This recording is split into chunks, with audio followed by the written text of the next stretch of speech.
And that is the sunbird outside on the moringa tree. Moringa, malunggay. It's a big tall one, and the sunbird always pecks at the flowers. There are flowers right now. You know, those flowers have a nicotine-like scent. It really smells good, actually.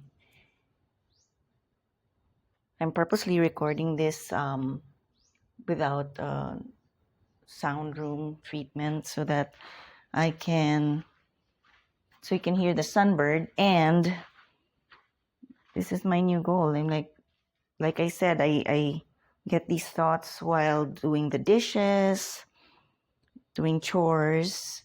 So the dishwashing is my dishwashing meditation. And today I'm going to clean this 6-hob oven, this range.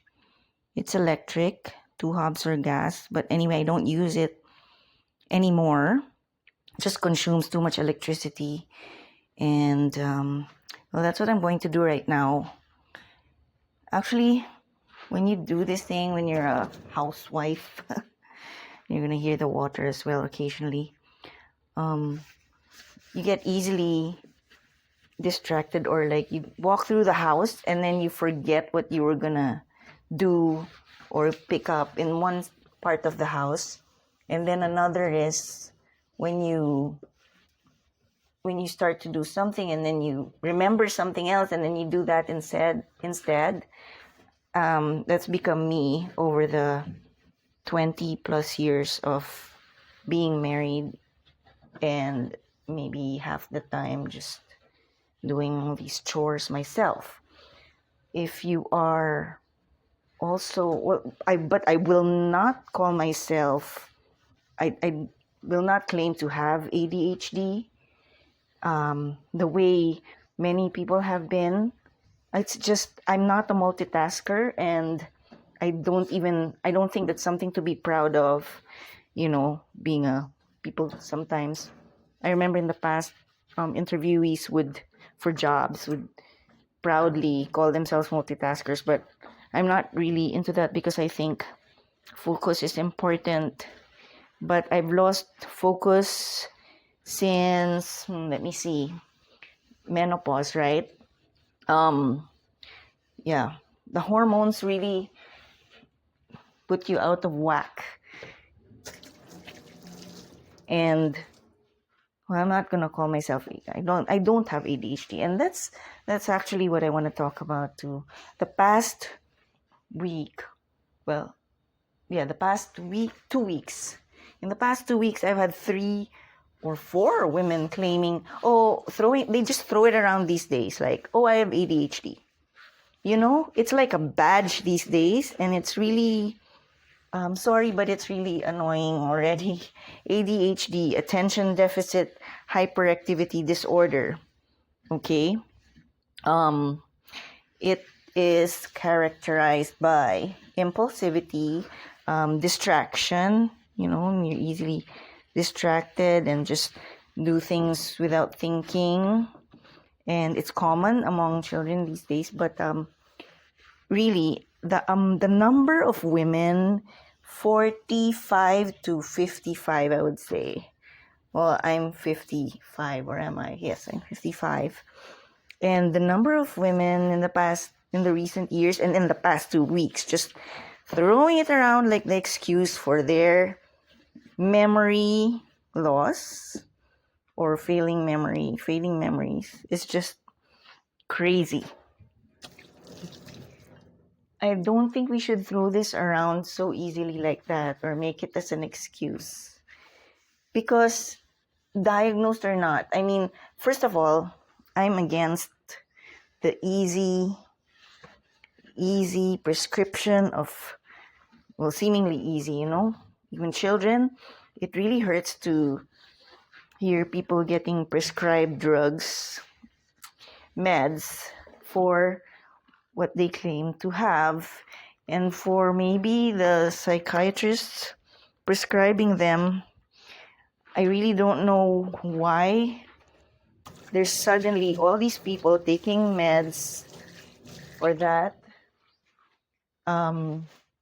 Hey, I won't judge if you won't judge. If you want to listen on, then go on. If it upsets you because you're one of those, then don't listen anymore. But hear me out if you stay.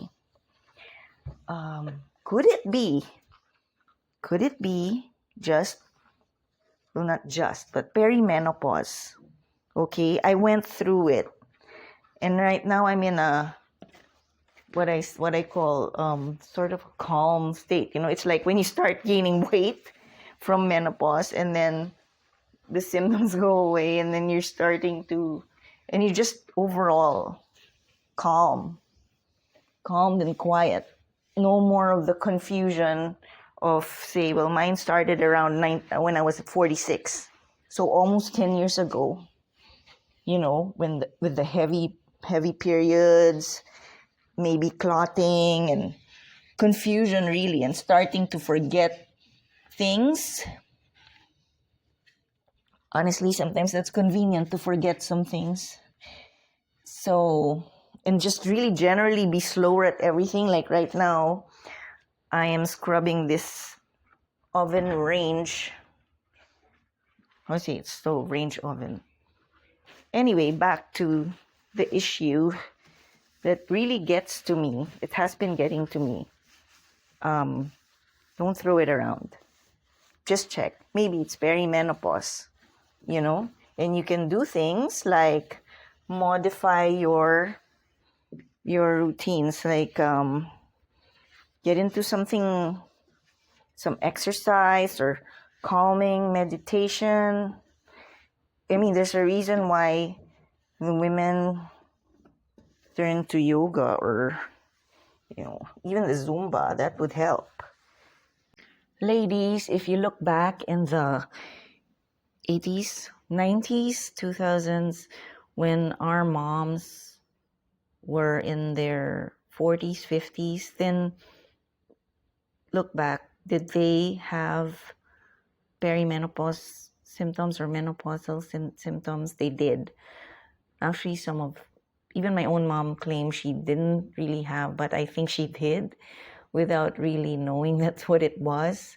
Back then, it was such a joke,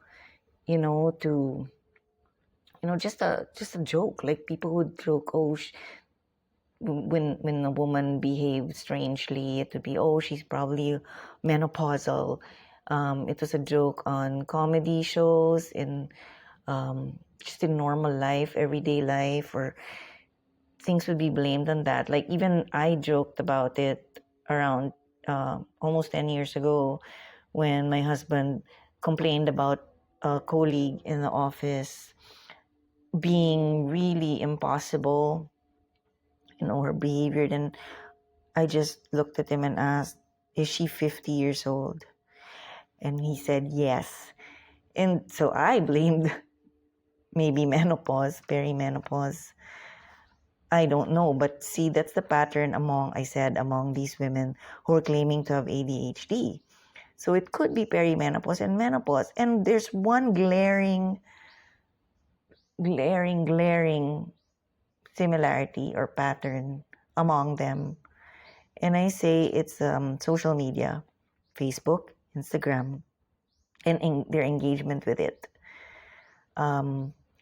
Whether posting frequently and just their posts about themselves, of course, or mindlessly scrolling and just taking things in, too much screen time. Think about it. Our mothers didn't have. When did the iPhone come out? When did Facebook, the internet, when did we all heavily use it? Starting in 2007. Facebook 2006, I remember being sent the link to join, to sign up, and I didn't. I did 6 years later and then immediately quit because it just wasn't for me. And I think it will really help us, and it's just so hard to convince anyone these days to just try it for yourself. Quit social media for a while, do a digital detox. Don't give your minds away. Don't give your attention away.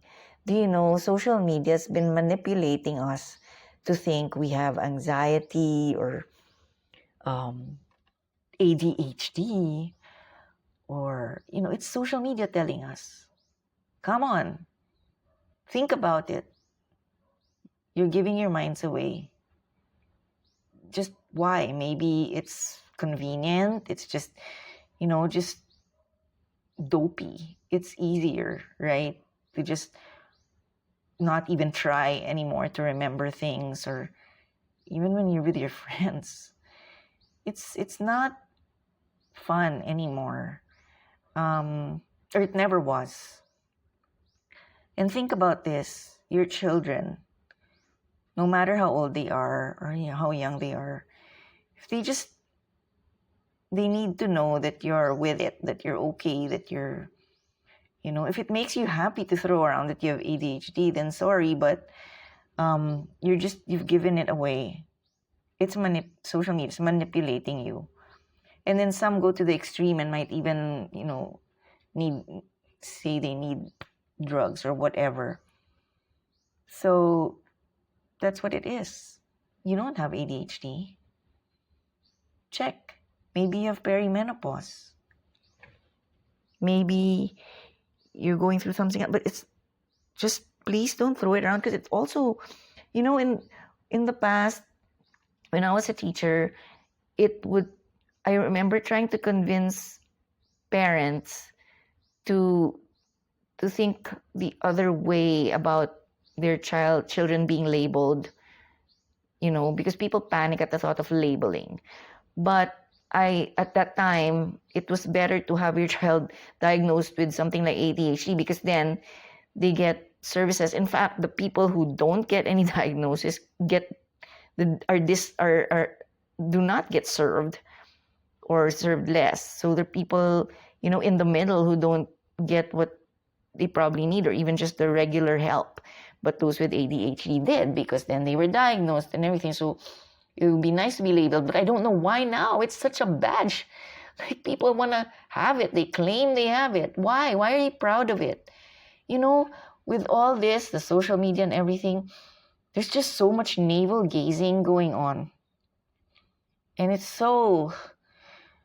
not nice. People are looking at themselves too much. Too much. They say people who go to major in psychology actually are in it to understand themselves more. And the fact that there are many, many, many kids now wanting to study psychology, doesn't that tell you something? It's a correlation, isn't it? I mean, it's so clear to see all the navel gazing, all the social media, which makes us look at ourselves more. And then the number of applicants to psychology programs, even by adults. So please think about it.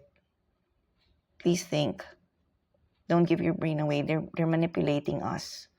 Social media is manipulating you into thinking you have anxiety. Social media is manipulating you into thinking you have depression. Social media is manipulating you into thinking you have ADHD. Yes, they're very real. I'm the last. Okay. I myself studied psychology. Okay. So if you're going to say that I am being such a, how do you say this, contributing to the stigma or whatever, it's the opposite these days. People just are so proud of it. Don't be. Quit social media. Try it. See for yourself.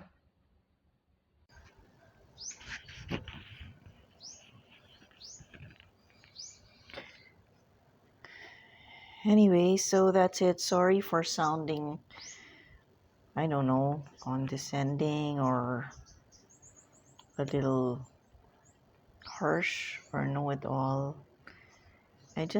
Or too serious even, because I think maybe sometimes we just throw it in there, throw it around, and say, "Oh, I have ADHD or something." Um, but I just guess want to remind people to mind what we say, like be mindful, because for some people it's very real. I'm not saying yours isn't. I'm not diminishing what you feel, but maybe we could all use more mindfulness in how we think and go about, you know, things aren't just too casual, because it's hard for our children also when they see us. Maybe, I mean, it's real, it's good for them to see us also struggling. We're human, but get a hold of yourself and don't let it go. Don't give it away to this social media. I mean, who's making money out of all of this, right? It's the app developers, it's the creators, maybe. Well, what about ourselves? So that's all. I just wanted to let that out because of the patterns I see. Maybe if you try quit social media, maybe other things will happen for you. The things that you've actually been wanting to do, maybe you'll get to do, right? Don't just give up and let go.